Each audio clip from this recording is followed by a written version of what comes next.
नमस्कार, जय माता दी। आप सभी के सामने मैं हर रोज़ एक टॉपिक लेकर आता हूं। आज भी एक टॉपिक की बात करते हैं, महिलाओं से संबंधित, माताएं बहनों से संबंधित। कुछ लोग कहते हैं कि हम बहुत परेशान हैं, हमारी बीवी हमें परेशान करती है, या हम बहुत ज़्यादा परेशान हैं। लेकिन मैं ये बताना चाहता हूँ कि कभी आप उस स्त्री के मन को टटोलें, कभी आप उनसे बातें करें, क्योंकि स्त्री अपने मन का दुख किसे सुनाएगी। पति ऑफिस जाते हैं, सुबह शाम को आते हैं, थके होते हैं और खाना खाते हैं और मतलब सो जाते हैं या फिर मोबाइल में लग जाते हैं।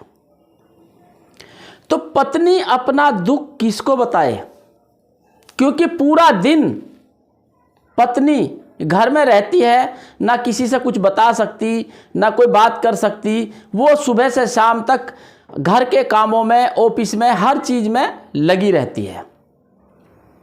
तो ऐसी युति में हम क्या कर सकते हैं?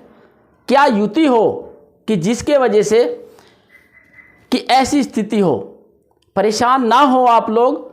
इसके लिए आपको थोड़ा सा समय अपनी पत्नी के लिए निकालें, पत्नी से बैठकर बात करें, और पत्नी से बैठकर बात करने से आपके सभी कार्य सफल होंगे। क्योंकि जब पत्नी से बैठकर के बातें करेंगे, पत्नी का मन नहीं भटकेगा, अन्यथा पत्नी का मन भटकता है और पत्नी फिर अपनी भड़ास कहीं ना कहीं निकालती है। इसलिए पत्नी का गुस्सा होना भी जायज़ है। पत्नी की जब मन की बातें सुनोगे, क्योंकि पत्नी बहुत भरी बैठी रहती है, घर में सास उसकी बात नहीं सुनती, ससुर को कुछ बता नहीं सकती, देवर जेठों को कुछ बता नहीं सकती, पति सुनना नहीं चाहता है, तो पत्नी डिप्रेशन में जाती है। आज की डेट में आपने देखा होगा कि जो गृहिणी होती है, जो घर गृहस्थी को चलाने में व्यस्त रहती है, 90% महिलाएं डिप्रेशन में चली जाती है। और ऐसी डिप्रेशन में चली जाती है, वो धीरे धीरे धीरे करके वो डिप्रेशन का शिकार हो जाती है। एक दिन वो डिप्रेशन की दवाई खाने लग जाती है, एक दिन वो साइकिट्रिस्ट के पास जा करके अपनी दवाई, अपना इलाज कराना शुरू करती है। वहाँ कमी किसकी है? वहाँ सिर्फ एक पुरुष की कमी है। पुरुष स्त्री को समझना नहीं चाहता, पुरुष पत्नी को समझना नहीं चाहता। अगर पुरुष पत्नी को समझने लगे तो ऐसी व्यवहार ना होगा और ना ही ऐसी समस्या आएगी घर के अंदर। इसलिए मेरा कहना यही है कि सभी पुरुष अपनी पत्नी को थोड़ा समय दे, बातें करें और उनकी बातें सुने, और उनके मन में जो गुमार है उसे बाहर निकालें। अगर वो बाहर अंदर रह जाएगा तो आने वाले समय में बहुत परेशानी होगी, भयंकर पीड़ा होती है और कष्ट झेलना पड़ता है।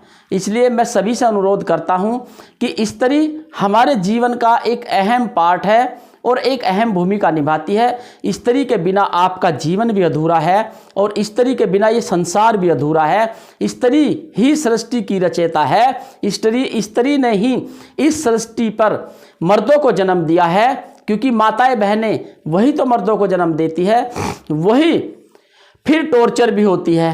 तो इसलिए ध्यान रहे कि स्त्री का सम्मान करे, स्त्री का आदर करे और स्त्री की भावनाओं को समझे और उनको समझकर उन पर अमल करे। और एक स्त्री जो आपकी पत्नी है उसे दोस्त बनाकर रखे। आप ऐसी दोस्त बनाकर रखे। कहते स्त्री से अच्छा सलाहकार और मुंशी कहीं नहीं मिलता। अगर आप उनको अच्छे से समझाओ और अच्छे से सुनो और अच्छे से मानो और उनको मनवाओ तो बहुत ही अच्छा होता है। घर में सुख शांति और बरकत भी आती है। ये आप करके देखें, बहुत लाभ मिलेगा।